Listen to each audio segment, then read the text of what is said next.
Andy, my dude, have you heard of the magical website builder known as Squarespace? Ugh, not another Squarespace ad. I feel like every podcast is sponsored by them. Hey, don't knock it till you try it. Yes, okay, it is overhyped, but actually it lives up to the hype. Squarespace is like a website fairy godmother. With a click of a button, your site transforms into a beautiful masterpiece. A website fairy godmother? That sounds interesting. What makes it so magical? Well, for starters, those slick templates make anyone look like a professional web designer. Pick one, customize the colors and fonts to match your brand, and voila. Plus, the drag-and-drop fluid engine is so easy, your grandma could build a site on Squarespace. Well, she did knit me a lovely scarf last Christmas. Maybe website design is next. Exactly. And when you're ready to sell your Nana's handmade scarves online, Squarespace has built-in e-commerce. Add a store with one click. Get flexible payment options. Then watch those sales roll in. And when she wants to teach others her steezy scarf skills, Squarespace's new courses feature is just the ticket. Nana can set up her curriculum and enrollments and payments in a snap and become the next e-knitting influencer. Oh, wow, you really sold me with the grandma angle. Sign me up for that free trial. Just go to thenextreel.com/Squarespace and transform your site into a beautiful Squarespace masterpiece. Well, thanks, Pete. Even though it's overhyped, Squarespace actually sounds perfect for Nana's site's needs. Appreciate the warning on the ads, though. I'll brace myself next time I listen to a podcast. Anytime. Let me know if you need any help getting that site up and running.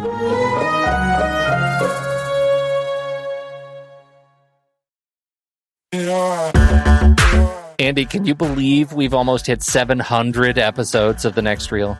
I know, it's crazy. And with all the other episodes in our family of podcasts, we are well over 1,200 episodes of movie conversation. It's really pretty amazing that we've gotten to have these in-depth movie chats every week for over a decade now. And we couldn't have done it without our loyal community of film fans. Their support over the years has meant so much. For sure. That reminds me, we should give the merch store a shout out. Buying shirts from thenextreel.com/merch is a great way listeners can continue to support the show. Plus, they get to sport our great designs. Absolutely. I think sometimes folks forget we have a variety of shirts, mugs, phone cases, and more available. In fact, a great place to start is with a shirt sporting the Next Reel's logo. We also have that classic Fast Times Spicoli Surf School tee, or the weirdly popular Rusty's European Tour shirt. The one from National Lampoon's European Vacation. Why is that so popular? Search me, but we have sold a ridiculous number of those. I guess there are a lot of Rustys taking trips to Europe? We're always adding new designs based on movies we've covered, like our brand new design for a streetcar named Desire, featuring a streetcar named Desire. So if you want to rep your love of TNR and films, head to thenextreel.com/merch. Every purchase helps us continue to have these weekly in-depth conversations. So visit thenextreel.com/merch today. And as always, thanks for listening and being a part of the Next Reel community. We've got lots more great movie chats coming your way.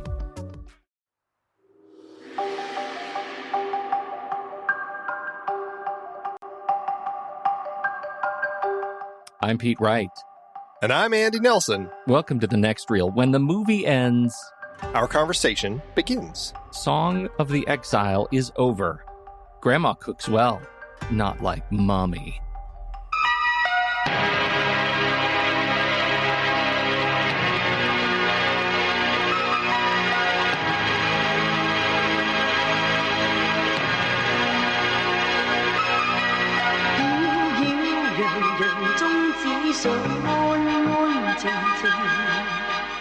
Here we go, Andy. This is our Ann Hui series, and we've taken a trip back in time to hit this movie Song of the Exile from 1990.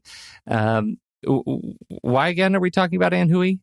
As we're looking at different filmmakers to include in this particular season, she was one of these filmmakers that, a very robust filmography, had been doing a lot of different projects over the decades, but somebody that neither of us had heard about, and her films generally seem to be received pretty well. So I think with that in mind, we thought, this would be an interesting new director for us to explore. So here we are. All right. And how did it work for me?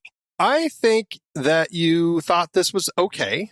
I think that there were elements that you appreciated in the story, but you weren't quite able to completely connect with the story as a whole.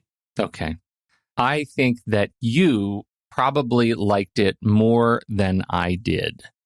I think you liked it more than I did. I think you probably connected... More than I think you liked it? Or are you actually saying more than you did? No, more than I think you liked it. The implication is then you think I liked it, and you think I liked it middling, and I think you liked it more than that.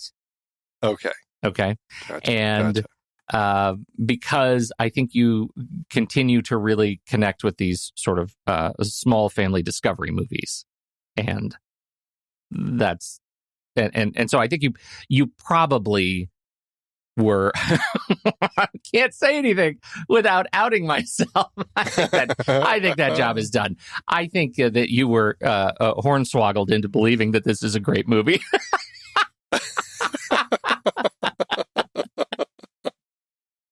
Okay. All right. This film, Song of the Exile, I have no rating information for this film because it wasn't released here in the States. So I would say if it had been, it probably would be PG.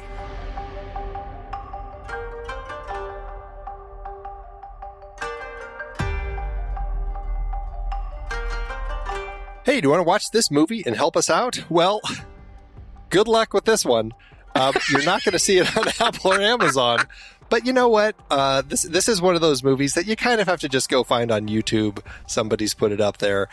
That being said, any of our other movies, if you see the Apple or Amazon link for the movie in our show notes, just click on it. It'll take you to their site, and you can rent or buy the movie. It's a great way to support the show without really anyone having to spend any extra money. Big holiday refresh coming. That's all I'm saying. Big holiday refresh coming on the merch store. TrueStory.fm/TNR merch. Shirts, stickers, mugs, mask pillows, everything that you want. You want a phone case? We got that too. With logos that we derive from the movies that we're watching on this show. TrueStory.fm/TNR merch. But as merchandisers, Andy, we probably could have gotten our big refresh done in November, back when people were still shopping for the holidays. That would have been probably true. That would have been great for past Pete and Andy to do. Yes. Now it is still left for future Pete and Andy. That's true. We try. There's always stuff. Next holiday season. We are featuring your audio reviews. We would love to hear your thoughts on the show, and we know other listeners would as well. So send us an audio file about 30 seconds long to reviews@truestory.fm. As soon as you watch the movie, we just might end up showcasing your voice on the show. You got to get them in quick, though. We record about 2 weeks in advance, so make sure you watch the movie, send it in with time so that we can include it in the edit. Again, send it to reviews@truestory.fm. That's poppycock, Andy. How would I possibly know what movie you're going to talk about in weeks' time? How would I possibly know that? Well, I'm so glad you asked, fake listener. You can head over to the Next Reel's Letterboxd HQ page. You can either search for us at letterboxd.com. You can just visit. We've even put it up there as letterboxd.com/thenextreel. You really can't miss it. And once you get up there, you'll see our watch list for all the movies that we're talking about coming up. We don't surprise you. There are no surprises here, unless it's a surprise list. We've done that sometimes, but mostly it's not a surprise. We want you to know what we're talking about so you can watch ahead and know what's going on before we actually talk about the movie. So you can head up there. If you fall in love with it, if you fall in love with Letterboxd as a social network for movie lovers, then you can actually upgrade your account, get rid of those pesky ads, and support the team at Letterboxd by applying the discount code NEXTREEL when you upgrade to either Patron or Pro on your account. You get 20% off that account. We get a little taste, a little sniff right off the top, but mostly you're just supporting a great team of folks who are making this app and helping us to track the movies that we love, and sometimes the ones that we don't love too. This works for renewals as well. And hey, if you're looking for other ways to continue supporting this independent podcast during the holiday season, what better way than by signing up to become a member? If you've heard of Patreon, we're basically using Patreon, but it's their other platform called Memberful, which actually integrates the membership platform right into our own site. Consider becoming a member either month to month or at the annual rate, and you'll get all sorts of yummy holiday goodies. Do you have, Andy, a favorite bonus that we've done? Like a specific episode, or do you mean a favorite offering? Episode. No, an episode. Favorite episode. Single episode. Well, I awfully enjoyed talking about Tenet. That was a fun conversation. Yeah, that was fun. I also kind of enjoyed the battle that we had in our conversation about equilibrium. Yeah, that would be a highlight for me too, because I mean, it's so rare that not only do we disagree, but also that you are categorically wrong. Anyway, we do a lot of bonus episodes, he says, leaving it on the last word. And we love doing these bonus episodes, and we would love it if you would come listen to them, and listen to them by becoming a member. There's a monthly bonus episodes that fill in a gap from one of our series that we've done in the past. Members get to vote on what we'll be talking about in these monthly member bonus episodes. We do a flick chart re-ranking episode. We get that out of the way. And to shake up our flick chart list, we're still waiting for that Under the Cherry Moon 2001 mashup. And this season, we've been doing our retake series, which is a single bonus episode where we talk about the entire series as we finish that series. And those have been really fun to kind of explore what we've learned over looking at how these movies that we talk about are connected. Head over to truestory.fm/TNR membership to learn more about the membership tiers. The most it'll cost you is $5 a month or $55 a year. And for you movie lovers who love people who love movies, one of the things that you can do on our site, which you can't do on Patreon, where we used to be, is you can actually give the gift of membership. You can actually give someone a True Story membership. So, you know, if it's late and you want a last minute Christmas gift, or you listen to this after the holidays and you think, oh, goodness, I forgot to give a gift to somebody and I shoulda. Well, you could now do this. Give them the gift of the next reel. The gift of the next reel. The gift of we're the such next a reel. gift. You're so a gift. So true. No, you are.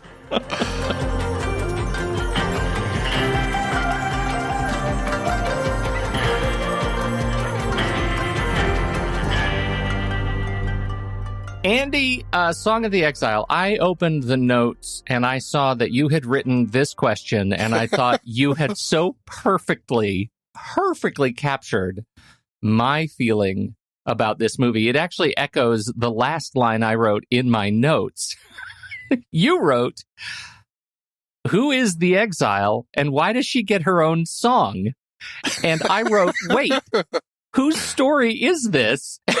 In my own notes.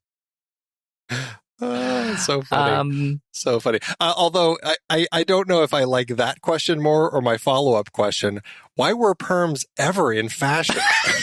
I wrote about perms too. Oh, perms are the worst. And she really had the right idea, pushing back on the perm. I wish she had been a little bit stronger. That might have been made for a more interesting story element. Wow, hair just chopped off and permed right in front of us. That was rough. That was brutal. That was brutal to watch. Yeah. Well, okay. So was I right? Did you like this movie more than I did? Because spoiler, I didn't.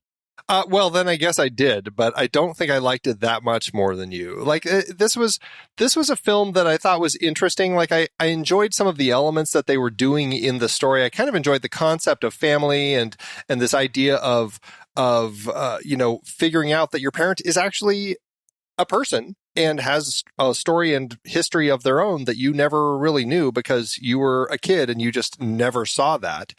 I enjoyed that element of the story. Like there were some interesting things that happened in there. That being said, it never really gelled in any way successfully for me. And I kept kind of waiting for it to kind of hit me in some, grander element, and it never quite did. And so I was like, okay, well, and then it got to the end and I got a little I felt it really got muddled by the time we got to the end. And so we'll definitely talk about that because it sounds like you had some issues with the ending as well. Yeah, it was. So I struggle a little bit with how I think about this movie because, and I've been very excited to hear your opinion because I recognized pretty early in the movie that this movie was not made for me. Right, that I am not the intended audience of this movie. I thought it was an absolute slog. It could not, I mean, there was no pace to it. And I didn't find the characters interesting, compelling. I was not into, once the mother-daughter story was, it was painted with this really broad brush of, mom having so many sort of cultural complications that made her a petulant mother, which is a rare character strain, right? A petulant mother. Yeah. That, but at the same time, like there was, they were unable to conjure any interest for me to actually hear and see how that relationship ends up getting, resolved.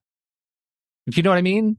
Like, I just was not into, like, they were in the bathhouse and they had this, like, 15-second resolution kind of sequence after so many of the flashbacks, after so much of the understanding is kind of unveiled, after the daughter finds out that her mother was actually Japanese.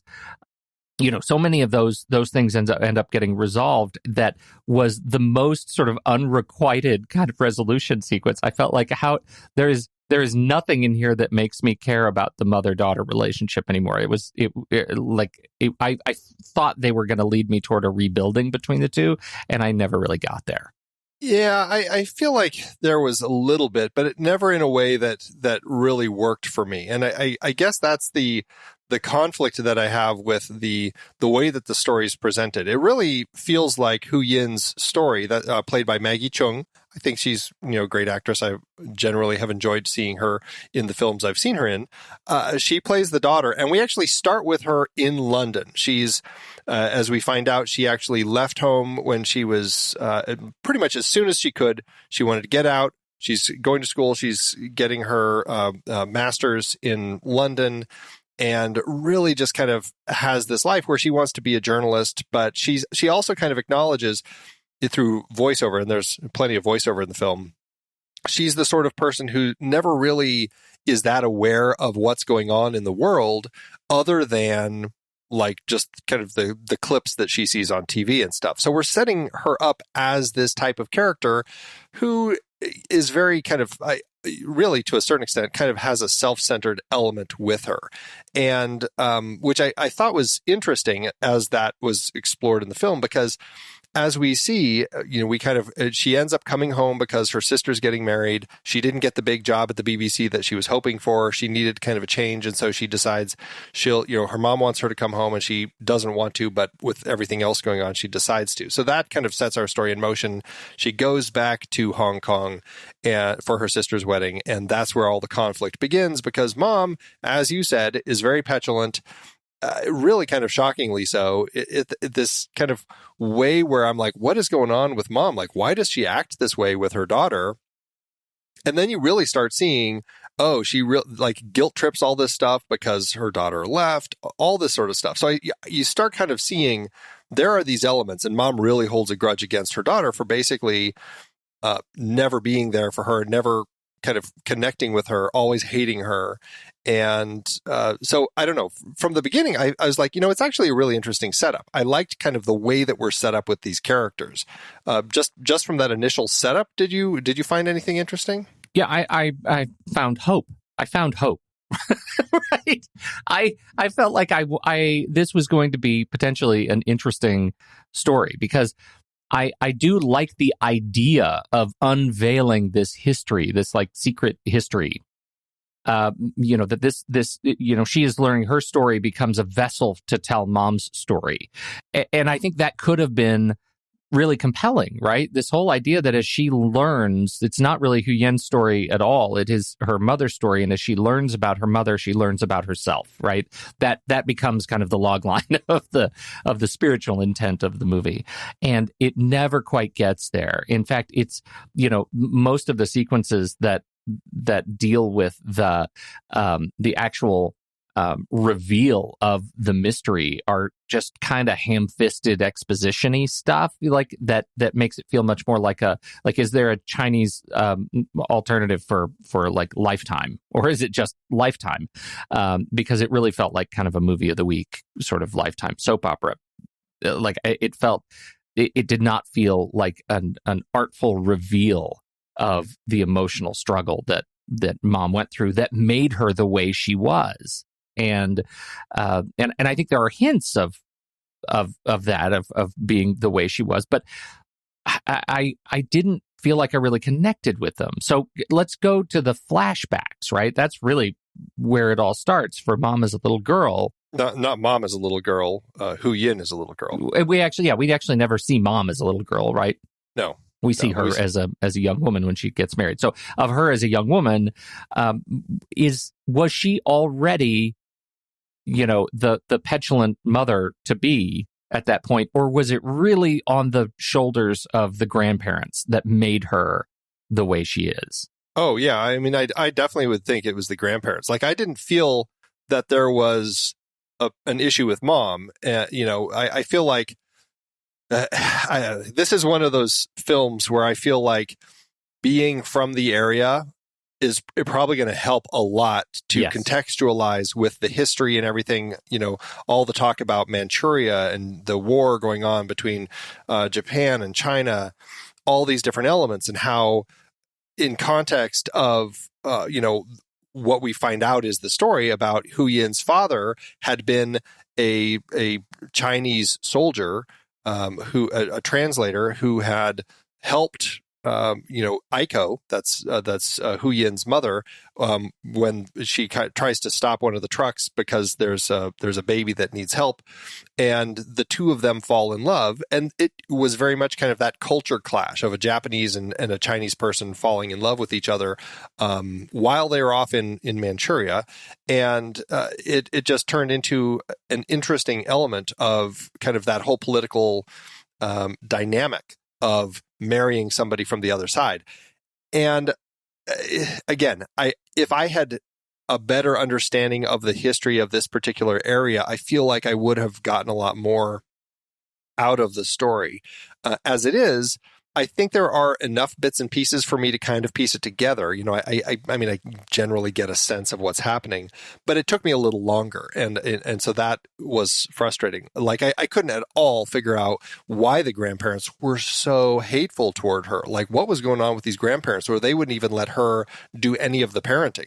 And the kids, they were spoiled brats that, the grandparents did everything for them. And if Mom tried to do something parental, the grandparents would step in and take them away. And so I was like, there is some funky dynamic here that I just don't understand. And so I found it to be interesting, but I also found it to be very frustrating for Mom.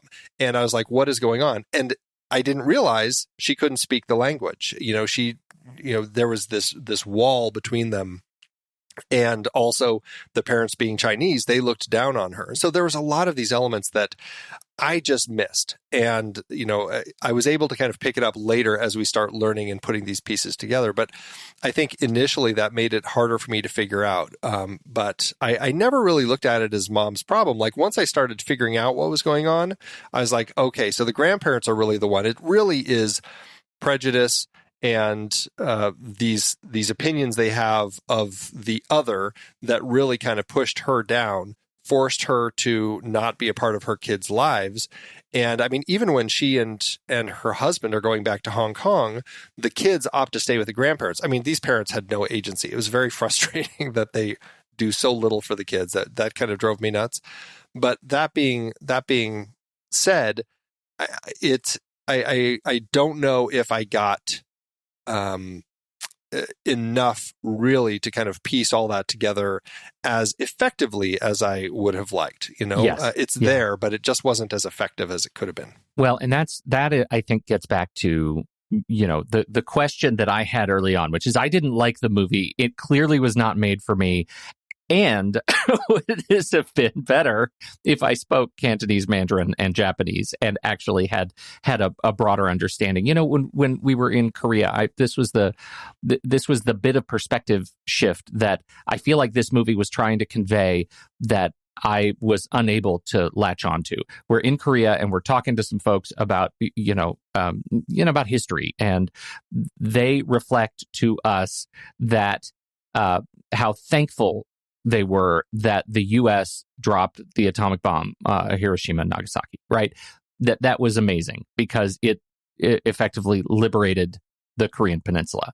That was coming from my perspective, which was, oh, you know what? We should probably not drop massive bombs on other countries. That was a perspective shift for me that I had not ever really considered, right? It's all a grass is greener conversation. And I am unable to connect with that in this movie because I have such a shallow connection to the Japanese invasion of Manchuria, right? I like the whole 1930s and 40s of, the historical war play in the area is lost to me. So that I feel like I can't understand the drama that they lay out here. But what I do know is what I see on screen when mom goes crazy and starts slapping her daughter about the head and back because she won't cut her hair and put a dress on, and the grandparents come in and rescue her and give her a snack and take her off to school. I see that as, oh my goodness, like, come on, like mom is not she's unfit to be a mother in the first place, right? She's not like, I get all the other things, but she's a bad mom. I found myself on team grandma early and often. That's funny. I was completely opposite you. I'm like, these kids have been so spoiled by these grandparents that they won't even sit down for a haircut. These kids are ridiculous. They need some stronger parenting. I'm not saying mom's decision to kind of go, to town on her daughter and start smacking her was the right way to do it. But right. It's like they weren't getting any parenting. And it was a very upsetting situation seeing these grandparents spoil the kids left and right. Mom couldn't do anything about it. Dad was gone. It drove me nuts. And so the whole thing was just a very frustrating situation for me. And it's just one of those things that, I mean, no matter how you slice it, raising children this way is going to, in some form or another, present conflict at some point in life because there are so many elements that just aren't working in the parenting process. Well, and so then, so clearly we both did not like it for opposite reasons. doesn't work at all there. Let's go back to Huyen, right? Because I don't feel like Huyen as an adult demonstrates the outcome of those challenges of her youth. Do you know what I mean? Like, she seems like a really straight up person. Like, she's doing fine. Yeah, she does. But like I said earlier, she seems very self-centered. Like, her motivations have never been to connect with her mother when they're essentially, they have to move to Hong Kong eventually to live with their parents because her grandfather has decided to go off and fight with the Chinese army. So they pretty much, the kids have to go to Hong Kong. She's very resentful. And, we don't get a whole lot of the childhood. We get little bits and pieces, but it seems like she's just very much kind of a self-centered, focused on herself, doesn't really pay attention to anything else going on in the world, or it's all about her. And so I got that. I was able to kind of read that with her growth. And she certainly seemed that way, as an adult. Although, I mean, she still seemed like she was having fun and everything. But I felt like there were several things that did point out, and even in her voiceover, her focus is really on her world. And that was pretty much it. I was okay with that. I think some of that too is a West versus East discussion, and there are hints of that in here too, where she goes off to London. She goes off to London for her academics. She gets her master's degree. She's doing her thing as an independent young woman in the 70s, which I thought that was great. That's fine. And then they start peppering hints of the West versus East in other areas, like Grandpa, right? He wanted to learn Western medicine, but his father owned an Eastern medicine shop, so he had to become a doctor of Eastern medicine. And so what is the purpose of that? Like, what are they teasing us with that, again, structurally feels unrequited to me? Why do we keep coming back to these little teases of Westernization and desire from multiple characters to be more Western? I feel like the film doesn't ever actually answer that question. It really doesn't. And that, I don't know if that's something that's also connecting to kind of the modern 1990 Hong Kong where the film was made. Yeah. And kind of putting a place in. Because, 1990 Hong Kong transitioned over back to China shortly after that, right? And so I think that whole idea of Chinese rule, British rule, I think there definitely was something about that sensibility in that place at that particular time. And so that's my sense. Although, to your point, I never quite got a clear answer on that. So it's a difficult one that to your point, it never was quite fleshed out that well. No. And yet all the our first major sequence, getting ready for the wedding, is all about how can we look more sort of Western. I can't imagine that the miracle of Chinese style came up with the permanent. I know China is responsible for a lot of innovation on the planet, but the permanent, I don't believe, is one of them. I think that was a uniquely Western treatment, and that was the thing that they wanted to do, right? Everybody had to go to the hairstylist to get the permanent and look, more fashionable. Mom wanted to right, do. Right. She Mom was dragging everybody along. Wanted that done, and she wanted them to get it done. She wanted everybody wearing a red dress because it was an odd thing where she really wanted a sense of connection between them all. Right. She wanted them to look like family, and that was very key to her. And I think that became a big part of Mom as a character, is this idea of, we never had this connection. So I'm doing what I can to force the connection that we are one, because I don't feel it, because you've never loved me back. You've always hated me and resented me. And so I'm going to do what I can to at least create a facade that this is a family and we are together. Yeah, if we can't be a family, we'll at least look like one. Exactly. Right. Yeah. It's an interesting element, and the perm aspect of it certainly feels again, I think that goes to that whole Western Eastern thing that you were talking about, and that whole, British colony versus Chinese, part of China as Hong Kong in the 90s, as you would make its transition later in that decade. It's an interesting element to include. And my hunch is it just is one of those things that a lot of people probably dealt with while Hong Kong was very much going through this transition, and all the way up through the transition, the whole idea of being right there next to China. But, here we are, a British colony for as long as it was. China, not China. Right. Yeah, right. Exactly. Well, and we, Japan is reckoning with its rebuilding too for so many decades that clearly there's a lot of sort of emotional, historical undercurrent here that again, I don't feel equipped to speak to. Structurally, would the movie had been better had it, for an international audience? I'll say that specifically. Had it been a little bit more overt in some of the unraveling of the conflict, I would say probably yes. I think it would have to. Yeah. I didn't have enough to connect to. No. to the movie. Yeah. And I don't know necessarily that the individual performances were demonstrative of that. I mean, I liked Maggie Cheung. Was she written in a way that you feel like she was given something to really show off in this movie? Still pretty early for her.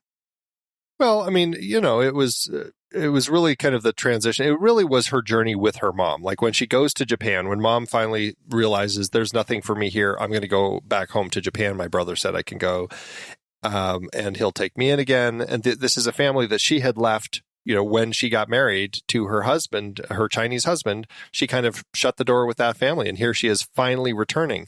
And that whole journey she has. And this is where I think the film definitely there's a stronger journey in the film for Hu Yin as she's with her mom. And kind of this is where she finally gets to see, oh, mom is an actual person.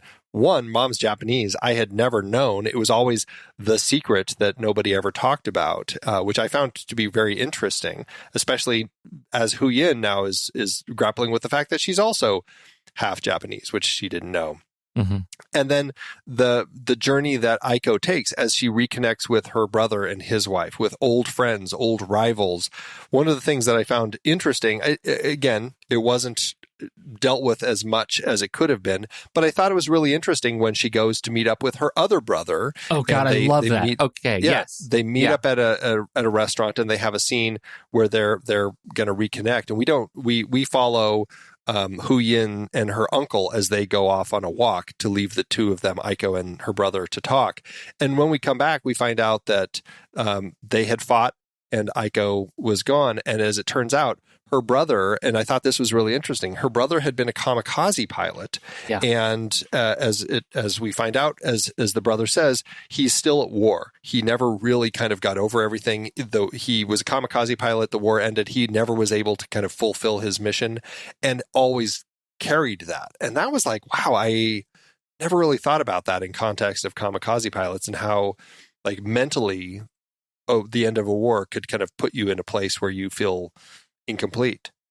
Oh, I love that idea so much. I love that part of this movie exists. And the fact that they settle in to have their conversation and we cut outside and hear the exposition about it drives me bonkers. Just bonkers. Like that gets to the meat of teaching me something, right? I get to learn a new perspective that I had never, that I can both wrap my head around because I have my own cultural baggage around what a kamikaze pilot is and does. But now to watch that played out on screen with these characters who have a certain age and temperament, I think that could have been just great. I love the idea, and it felt like it could have been a real high point in the mother's journey to reconnect that we never got. Right. So, right. I'm so glad. That was one that I wrote down in my notes with many exclamation points. I thought that was so interesting.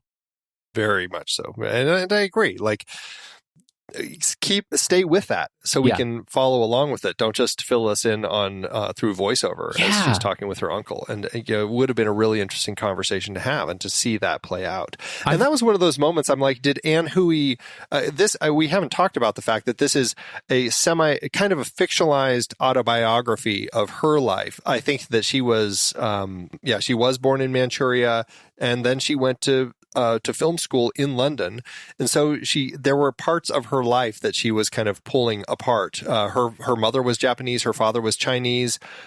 She had moved to Macau to live with her grandparents. So a lot of these different elements came from her own life, but then she kind of modified it a little bit to kind of create this more complicated story. I don't know. Part of me wonders if she had stuck more with her own story, if I would have felt more of the journey. But I feel like moments like that, are we staying with Hu Yin because it is, quote, her story, as opposed to staying with Aiko as she has this conversation with her brother?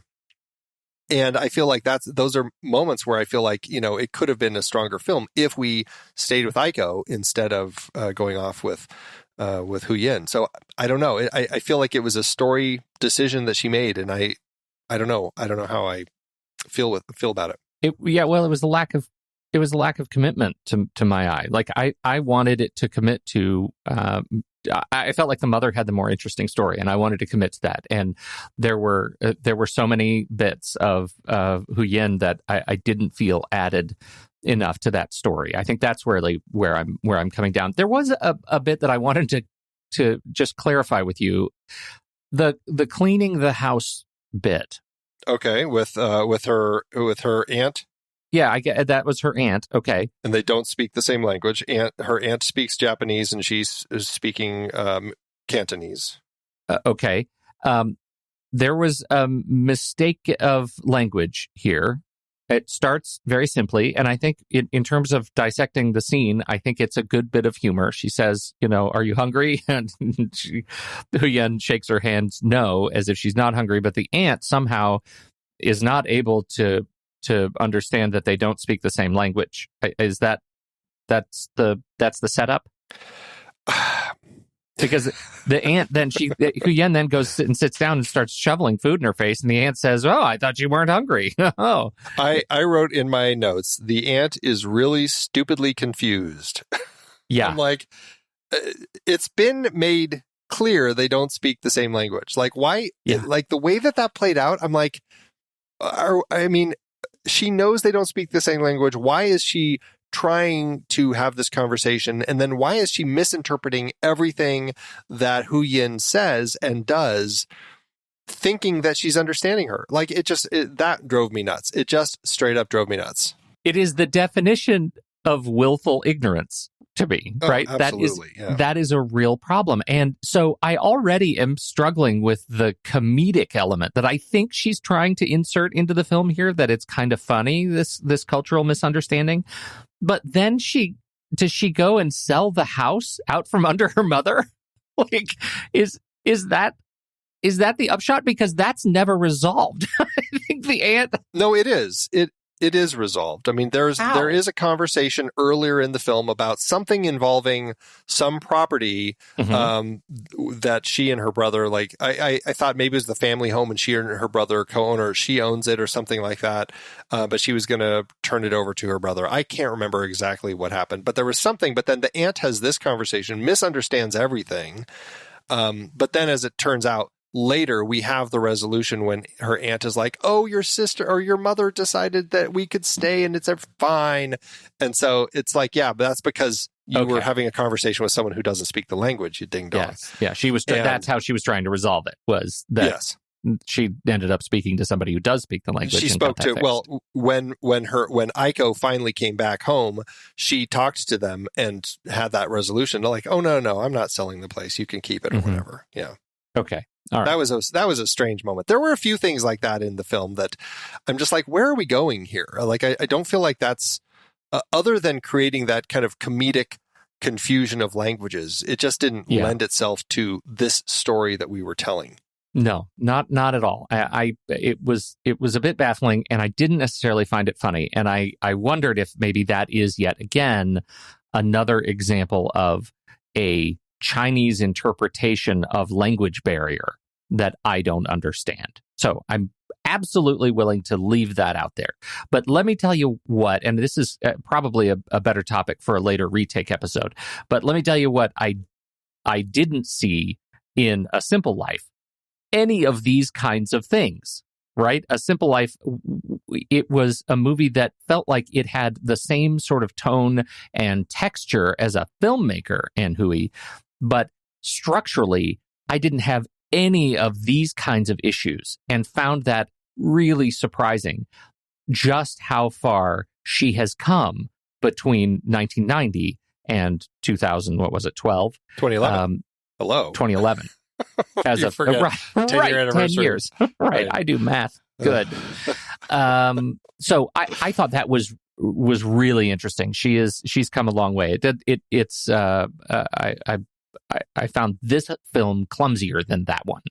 And I do feel there is something when storytellers, filmmakers have a story, especially if it's like an autobiographical element of their own life that they're kind of working through, that sometimes it doesn't end up making the best film. Like they're dealing with their own issues and putting it into the film and in telling the story with it. But because of that, because of their immediate connection to that story, they have a harder time adjusting the actual story in ways that make for a better final product. And, I feel like I see that a number of times in these, biographical pieces. And I find it frustrating in this particular case. Just that they picked the wrong part of the timeline.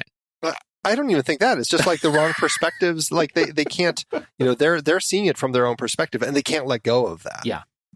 Yeah. All right. I want to talk a little bit about the very end, because she comes home, they decide to go back to Hong Kong. Mom, what I loved about that actual ending is that Mom acknowledges, I don't like the food here in Japan as much. I really enjoy the food in Hong Kong now.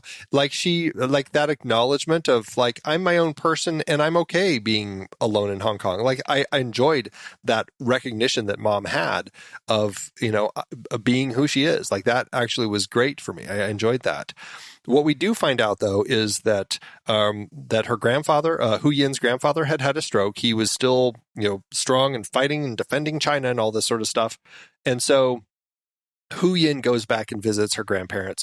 They're very old and sickly. The whole place is just kind of like, I don't know, just seems dingy. There's an odd thing that I really didn't understand what was going on. It looks like they were taking care of like a mentally impaired child.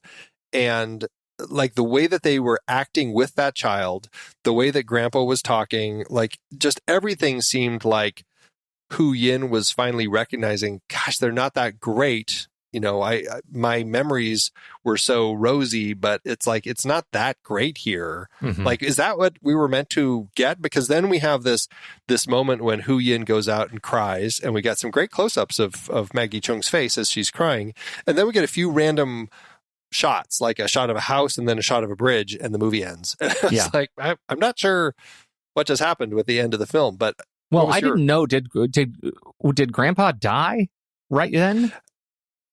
I don't know. It seemed like he was just going to sleep. She's getting like choked on incense, and then it goes out the window. And I thought that was a way to sort of indicate, oh, she's sad also because this is the end of his life. Maybe, I don't know. That was confusing. It was very confusing. My notes end in a scrawl of profanity on this page. So, well, it was a frustrating end because I'm like, okay, I get it. She's like, she came back to the grandparents, didn't find the rosy memories that she had. But see, I thought she came back to the parents because he was ill. Like, that was a part of it. No. She came back to the parents because Grandpa was going off to war with China. My goodness. Yeah, he was ready to join the Red Army, and so he kind of kicked the kids out. Well, you got to go live with your parents now. Okay. Yeah, I don't care for it. At the end, he's ill. He had that stroke, and right. Okay. Kind of a frustrating end to the film. Does our conversation make it worse for you? Or better? I don't think so. I mean, There are elements that I think work in the film. Like, I do enjoy some of the elements. I enjoy this connection that this grown woman finally has with her mother, finally realizing these things about her mom. Like, I found some really interesting elements in the film. In context of the full story, I don't think it was structured as well as it could have been. There are elements that, for me, just like don't give me what I needed. And so, I mean, it's an interesting film. It wasn't the greatest, but, it was an interesting watch. I did find the YouTube upload that we had. I mean, I'm glad that it was subtitled, although, wow, were those subtitles like right on the edge of title safe, because I couldn't even watch it on my TV. They all cut off on the bottom edge. Yeah. So I ended up having to watch it on my laptop. But we were not gifted with the best copy of this movie, but on the upside, it is on YouTube, and it's absolutely perfectly serviceable. I don't feel like I missed anything from the story. Nope, definitely not. So, all right. Well, we will be right back, everybody. But first, our credits.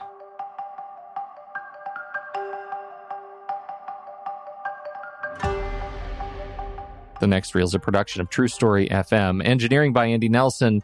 Music by Ian Post, featuring Aya Ishida, Oriole Novella, and Eli Catlin. Andy usually finds all the stats for the awards and numbers at the-numbers.com, boxofficemojo.com, imdb.com, and wikipedia.org. Find the show at truestory.fm, and if your podcast app allows ratings and reviews, please consider doing that for our show.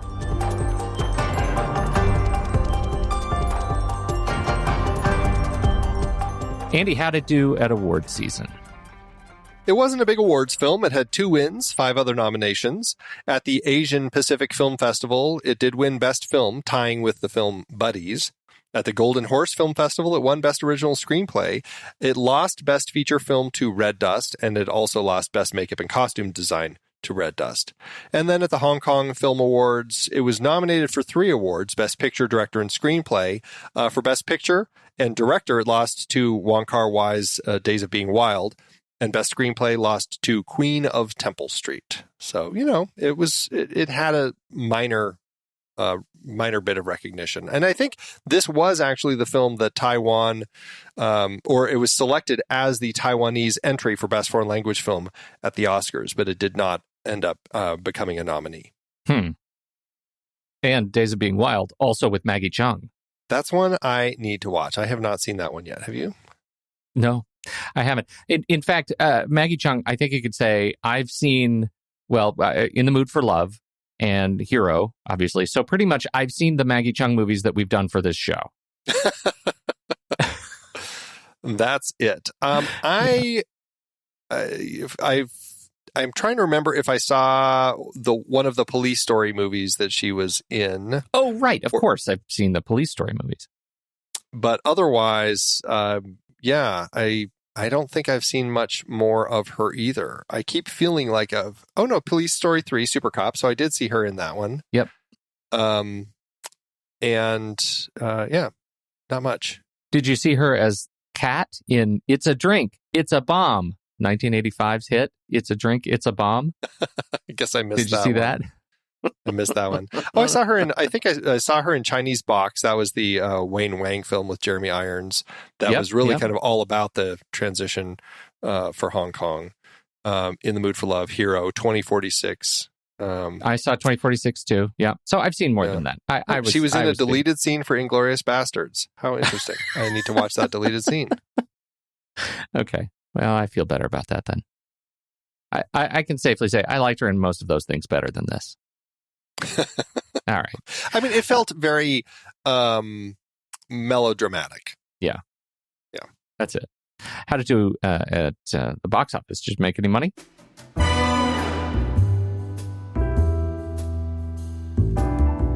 Boy, I tell you, considering how difficult it is to find many of Hui's films here in the U.S., it should come as no surprise that there's not a lot of budget-wise information either, particularly the farther back in time we look.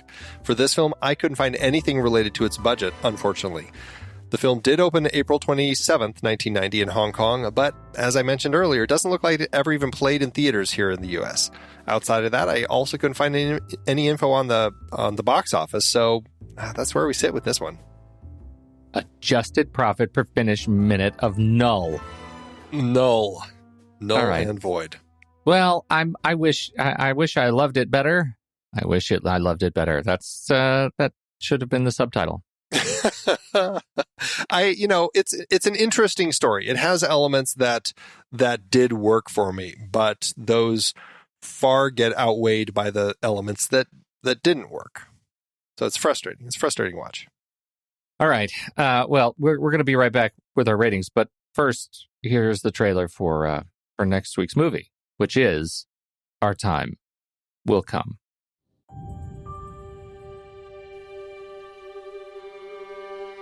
风带着夕阳的宣言走了，远处有悲壮的家声，夜的黑幕沉重的将落未落。不知道什么地方去过一次的风，忽然又回来了。不单是风声，有雷，风夹着雷声，海又动荡，在夜的海上，大风雨来了。这一次你的任务就是救人。陆黑仔，万一出事了，短枪队就要等胜利才回来收尸。加入短枪队，你就没有想过活得出来？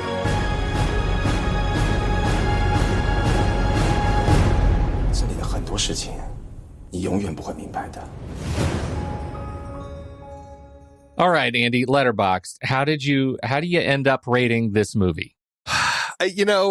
This I struggle with. I mean, it does have things that I thought were good story elements, but it also, on the whole, just felt muddled and confused. I feel like I'm going to end up giving this 2 stars, no heart. That's where I'm going to sit with this one. 2 stars. I think just to stay on brand of liking this movie less than you, I will also give it no heart, but I'm going to land on 1.5 stars, noting full well that this movie was not made for me. Movies are hard, and sometimes they just don't connect. But very true. Very true. This would have been like if we had more context, if we were from the area and really kind of knew the history and everything, a lot of this might have clicked a lot more for us. But as it was, it was a tough one for us. So, but as long as you're going to watch a Maggie Cheung movie, go watch In the Mood for Love. Yeah, there are plenty of great ones to check out. Absolutely. All right. Well, what did you think about Song of the Exile? We want to know. Hop into the Show Talk channel on Discord, where we will be talking about this movie this week. When the movie ends, our conversation begins.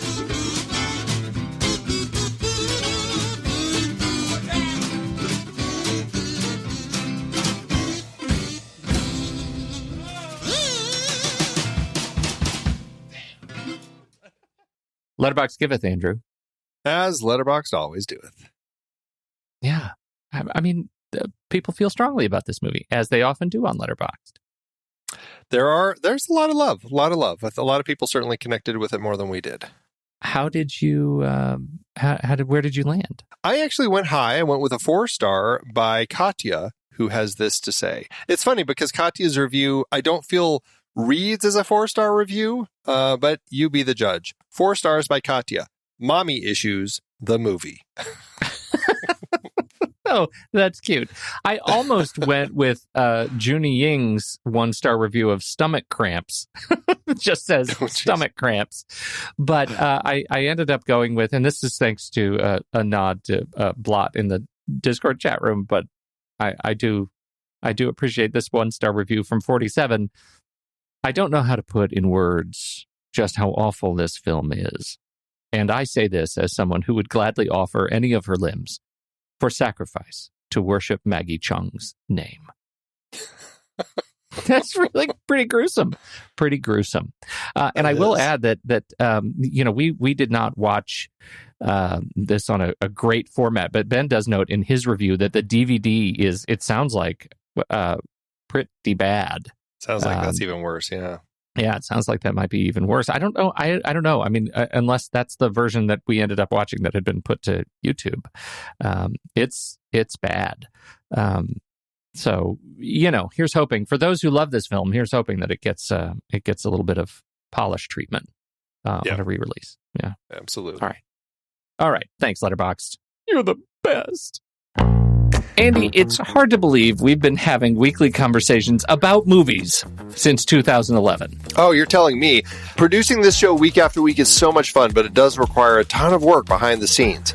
If you'd like to help support our efforts, one easy way is by using our Originals page when shopping for books and movies that we've covered. Your purchases made through our links give us a small commission at no extra cost to you and allow us to keep having these great discussions. The Originals page at thenextreel.com/originals has links to purchase the source material behind our adapted film discussions. Your purchases there help support the show at no extra cost. For the entirety of season 11, we featured films directed by women. The only exceptions were some of our member bonus episodes. We talked about The Lure for our horror debuts series, which is a very loose adaptation of The Little Mermaid by Hans Christian Andersen. Definitely miles from the Disney versions. For our 10-year anniversary series, we covered We Need to Talk About Kevin, taken from the Lionel Shriver novel. Man, that was brilliant. And horrifying. Yeah.